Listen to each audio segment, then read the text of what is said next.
സൗദിയിൽ മഴ ശക്തമായതോടെ രാജ്യത്തെ ഉയർന്ന പ്രദേശങ്ങളെല്ലാം പച്ചപ്പണിയുന്നു. മക്ക മേഖലയിലാണ് പച്ചപ്പ് വൻതോതിൽ പടർന്നു പിടിക്കുന്നത്. കഴിഞ്ഞ 5 മാസത്തിനിടെ 600% വർധനവാണ് മേഖലയിൽ രേഖപ്പെടുത്തിയത്.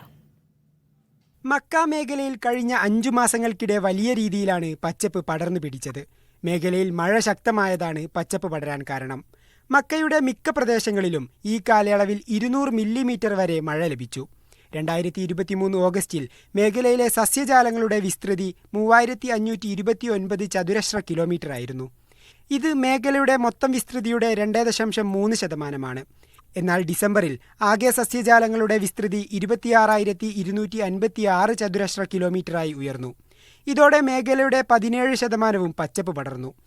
രാജ്യത്തെ റിമോട്ട് സെൻസിംഗ് ഡാറ്റയെ അടിസ്ഥാനപ്പെടുത്തിയുള്ള കണക്കുകളാണിത്.